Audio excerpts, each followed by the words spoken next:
this? Yeah, let's fucking do it.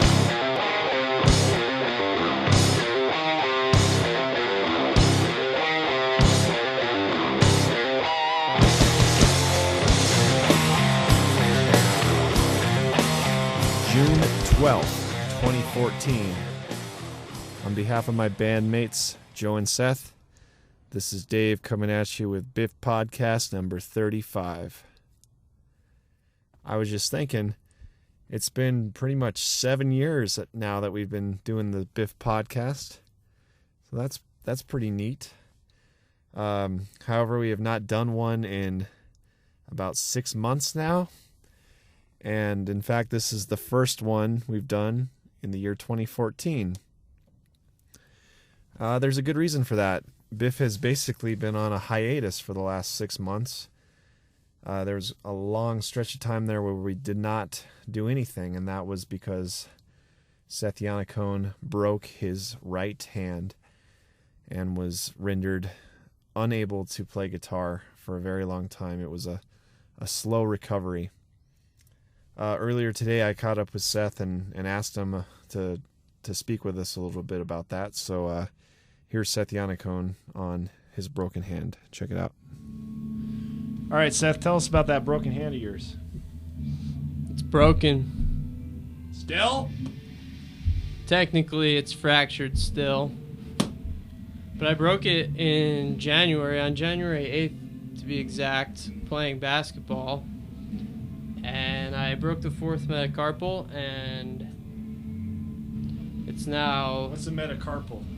It's the bone that goes up your hand, the lateral bone that goes up your hand and attaches to your finger. Jumbo. Okay. So that's like a really thin bone, right? It's like the tendon. It's sort of thin. It's not that thin, but it's not a big bone. And it breaks easily, apparently, especially on me. But it is feeling much better. I'm able to play hockey, and I'm able to play guitar. You're out for like at least 5 months, right? At least from guitar. Yes, I was still playing bass at the time, which was actually probably a big mistake. But yeah, it was a big hassle getting through school and work and bands and stuff like that. But I'm finally on the mend. I can close my fists, my fingers are working better, and things are looking up, sir. All right. I mean, let's get a little bit more into the crippling emotional stuff. I don't have emotions, so I don't know about that. Okay, well, all right. It was very difficult. I certainly felt... Well, sustaining an injury for a long period of time, especially in something that you use so often, like your hand. Your dominant hand. It is my dominant hand. Yeah, we can get into the whole how you J&O. It's tough. I've learned to do it with my left hand, and which is good because I can control the keyboard with my right while I JO with my left. I can flip back picture to picture, video to video, so I can get a nice internet porn medley going while I JO. So that is actually a plus. The plus side of breaking my right hand. So you're gonna come out of this more talented than you were. You're more ambidextrous and... Indeed. Well, I've broken this hand 3 times, so I'm pretty good with my left as it is. But nowadays I'm like a porn JO whiz with my left hand. It still takes longer with my left. But it was very stressful getting through a busy school semester with a broken hand, and this break lasted the entire school semester. And it was stressful trying to stick with these bands. So yeah, I suppose there was a deeper toll taken. PTSD. Yes, PTSD. That's what everybody has nowadays. Indeed. Yes, so we're glad Seth is recovered and we're excited to be playing again. So during the time that he was healing, I ended up just having some kind of a burst of creativity. I had just a lot of ideas for songs. I had just gotten my old Fender Jagstein fixed up, and ended up writing a bunch of guitar riffs and stuff, and had decided that I wanted to make an album. And how can I pass up an opportunity to make a Biff album if that's basically what it was going to be anyway? So during the last 6 months, Joe Dandrin and I have been writing and recording a new album. In honor of Seth and his unfortunate injury, we are calling the album While Your Hand Was Broken. It's just about finished. It's going to be out, released here in probably within a month's time. So I'd like to preview some of that here today. This first song I'll play is called Scrambler. And I was pretty happy with how my guitar solo turned out here. I did a little bit of experimenting with alternative tunings on this album that turned out pretty good. So here's a little preview. This is Scrambler. I've been corrupted by this perversion. Their moral teachings failed on me.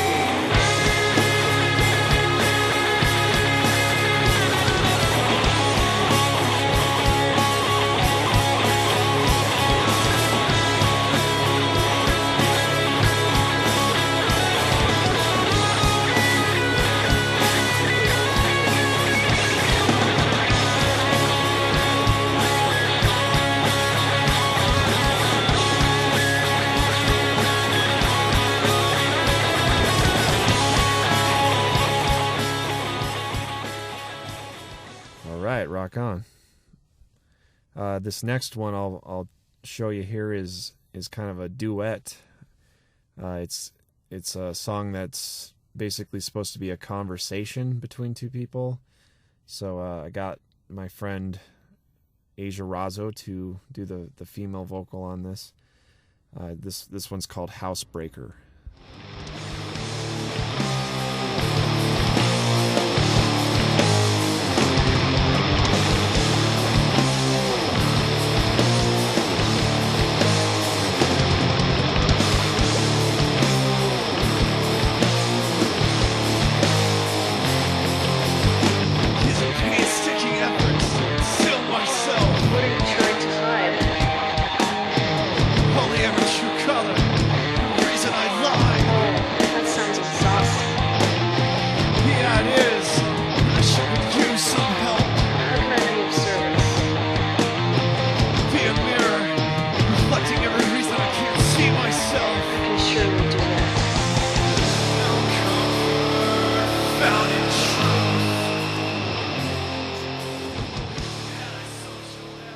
Cool, so that was Housebreaker. Also, earlier today, I caught up with Joe Dandran and asked him if he would share some words and thoughts about this new album. So I'll check that out right now. Here's Joe. Joe Dandran. David Peterson. Biff's been on a hiatus. We just recently started playing again. 2014 has been not completely Biffless though. You and I have been we've been working on a secret project. You want to say anything about that? It's definitely new and interesting. I believe you deserve all the credit. I just showed up and played the songs. It would be nice to actually play them in a group, but at this point that's kind of unfeasible. Lots of different tunings involved, that's for fucking sure. And whether or not I could duplicate anything that I have played remains to be seen. You're a talented individual. Oh, I don't doubt I could, but it'd just be like starting over. So the Which would be tuning fine. changes from song to song? On Most some of these? them are in drop B. Drop B, drop C, And and there's drop drop D. C It's and probably there's a about drop third, D. third. Oh, okay. So it does change from I don't know, I song to think song. most of them are in B. I think there's only 3 in B.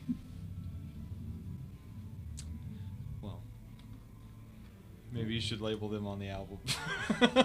I'll just for put little for parentheses. reference in future. Most people write, track times. We'll just write tuning in parentheses. Drop D. And then after that, album version. Album version on every one. Yeah. But no, it sounds good. I'm liking the stuff. Sounding well. Good. I can't wait to hear it. Well, I'm really close. Do we need any more photo ops for cover art? Liner notes? Just that idea for the back. I gotta take the picture of that. It's gonna be kind of hard to take the picture when you're in the picture. You can take a selfie. We'll hire a photographer. A selfie. All right, so that was Joe. Man, if you haven't seen that guy in a while, he's got an amazing beard growing. It is a sight to behold, let me tell you. I got a few more songs I'll share here. This next one is got quite a groove to it. I think this we could consider this to be the hit single, perhaps. I think it has some commercial potential. This song is called Skeletal. Check it out.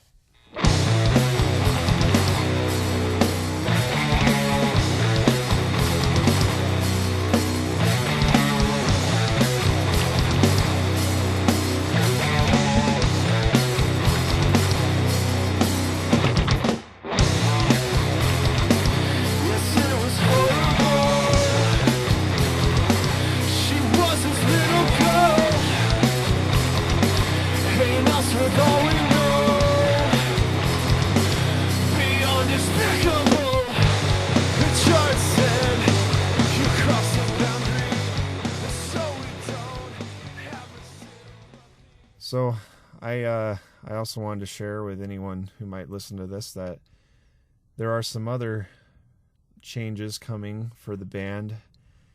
A lot of our immediate future here is kind of unknown, actually, and that is because I am about to become a father for the first time. My wife and I are expecting a little Biff on the way. No, his name will not be Biff. I'm just kidding.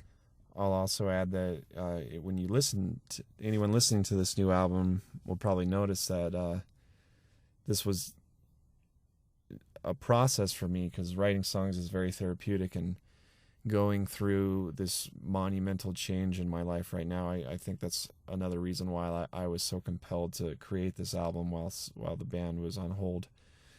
Because I just had a lot to get out about becoming a father, about kind of my whole life changing, and kind of the old me going away, or transforming, whatever. So that is definitely all over this album, and I think it's something I'll be able to look back on as evidence of this transition. So that's another good thing going on here. But he'll be born in probably about a month. So when that happens, it might mean another hiatus for Biff. I'm not sure if I'm going to be able to play in Biff and my other band at the same time. And I think it's just kind of the natural progression here. I think, we've been at this for a long time, and it would be just kind of natural to take a little break from it again. But the band has also just become like I don't know if I want to say an entity, or I don't know. Like, I don't want to say we're breaking up. I don't ever want to say Biff is going to be broken up. It's just kind of an ongoing thing. So it might be a hiatus, but hopefully we still want to get together and do some various projects, whether it's more podcasts, whether it's more videos. Like, we might kind of slip into being kind of a fictitious band for a while that just does the episodes of our show or web series or whatever. But it's basically like a good excuse to keep hanging out with each other. So that's, for me at least, is the biggest reason to keep something going here, to not let it just go away completely. We do have our first show coming up. Our first show in like 2 years. We're going to be playing June 29th at the Larimer Lounge, 7 p.m. We're hoping to have some former Biff members join us on stage. We're working that out right now, so that'll be a fun thing to see. I think in honor of Seth here, I'll just play actually a whole song from the new album.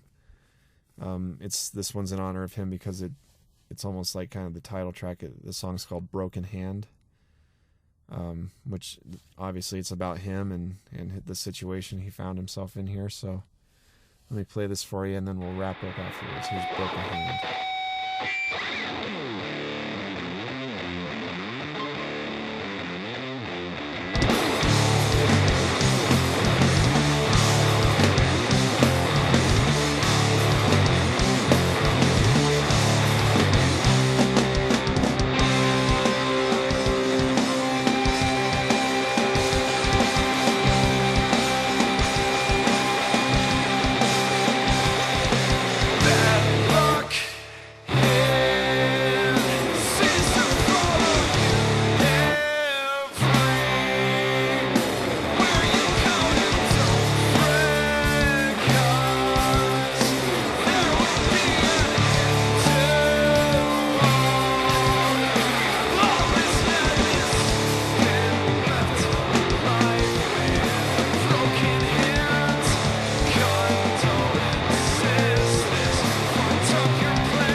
So yeah, that one kind of has some classic Biff feel, some good old yelling and screaming.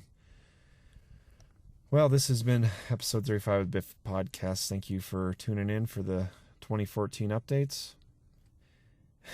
After I had talked with Seth and Joe today, Seth told us a funny story that has to do with Grand Slam, which is of course a classic Biff song. You'll see why. Here's Seth taking us out. We'll catch you later. Thanks. Thanks for listening. Tell that story. We got to It was, that's applicable because the restaurant at the time was called Grand Slam, I believe. All The right. one on Arapahoe Road. Right. Okay, so we got a restaurant named Grand Slam. Mm-hmm. What else happened? Well, so I worked for a food supplier, and it was early in the morning, and I was outside the restaurant in the back entrance, and one of their servers was, she didn't know I was there, and she opens the door and walks outside with a cigarette in her hand, and she just, like, rips this bomb of a fart, and it was so bad, like, it surprised her. And she made this pretty bad face. I know the face. It's like a painful face / Like disbelief that she made that sound and smell. Yes. And also, We've been there. yes. And she probably was wondering whether or not she shat herself, as was I. But she had no clue that I was just sitting there on the tailgate of the truck waiting for someone to open the door. And when she when she saw me, she kind of just like made a disappearing act right away. Unfortunately, I had to walk through the fucking doorway that she shat herself in, and it still smelled.